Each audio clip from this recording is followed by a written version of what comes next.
Please welcome now our next speaker, Miss Alivia Morrison, and her thesis, A Body That Good Should Come with a Warning Label, Why Photo Alteration in Advertising Should Be Regulated.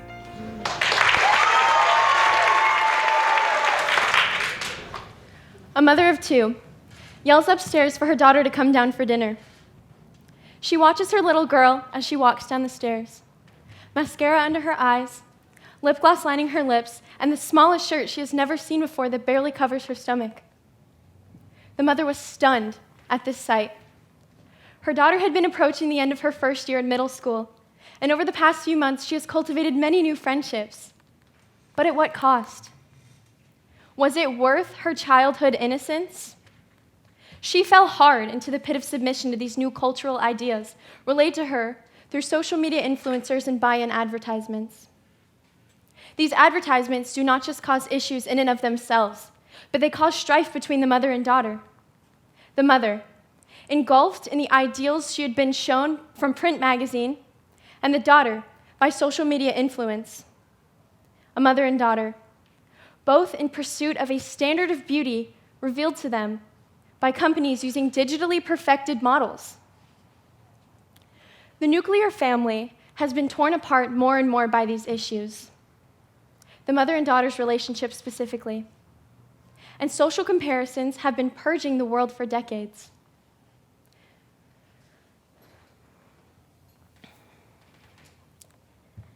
The mother, her mind being tampered with, and having constant reminders stabbing at her insecurities around every turn. And the daughter, being shaped and molded into a new functioning member of society, her mind being imprinted with falsehood in place of truth. All advertisements that use digitally edited and/or altered images should be required to have a disclaimer of manipulation on the ad itself. Yu Jin-yu, a professor of fashion design and merchandising at Illinois State University, said that both men and women feel significantly less satisfied with their own bodies after being exposed to idealized same-gender media images. When was the last time that you saw an advertisement in a magazine or on TV that you related to? One that did not make you feel different. One that did not pinpoint your flaws. These advertisements provoke emotions in all of us. Advertising has become an industry that has learned to benefit from provoking these emotions. They know that by depicting the ideal, perfect body shape, then the consumers viewing these images would see what they needed to change in themselves. This is what is more commonly known as the social comparison theory.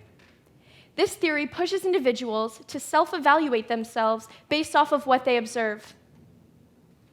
Susan Coden, a licensed marriage and family therapist and member for the Academy of Eating Disorders, did a study and found that 69% of girls reported that their idea of a perfect body shape was influenced from print magazine advertisements. And 47% reported wanting to lose weight from these same images. Currently, we're in the midst of a global pandemic, if you guys didn't already know. Vera Swamy, a social psychology professor at Anglia Ruskin University, said that in addition to the effects of the virus itself, the pandemic has also led to body image issues, some of which have very serious repercussions. One example is triggered eating disorders. Both men and women have reported that their anxieties have come from their desire for thinness and to lose weight.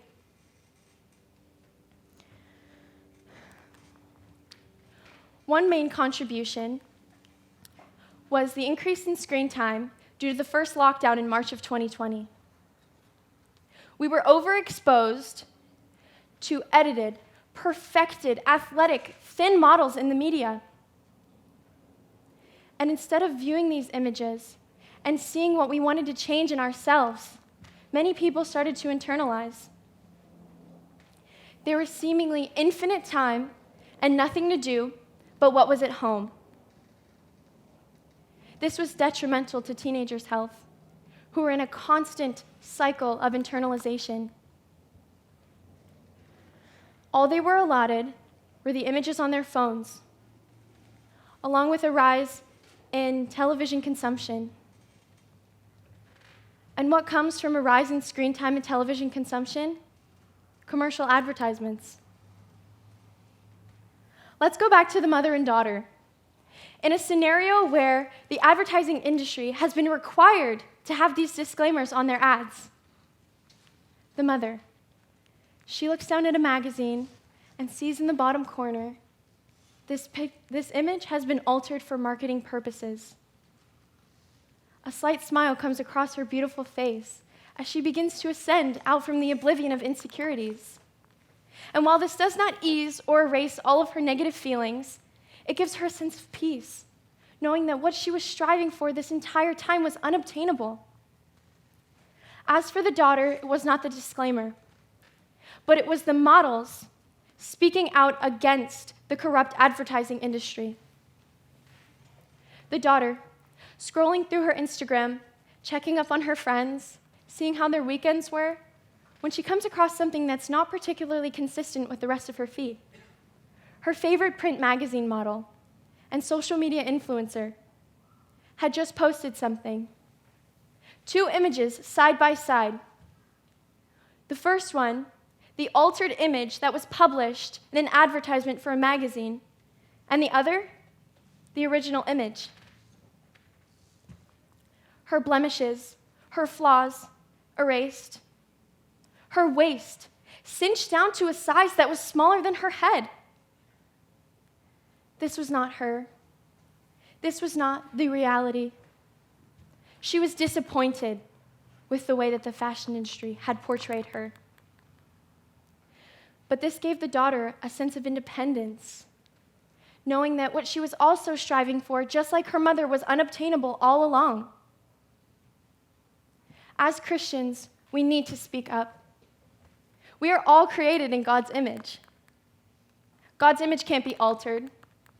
It can't be filtered, and it can't be photoshopped. But it should be respected in all of its glory. So yes, a body that unobtainable should come with a warning label. Thank you.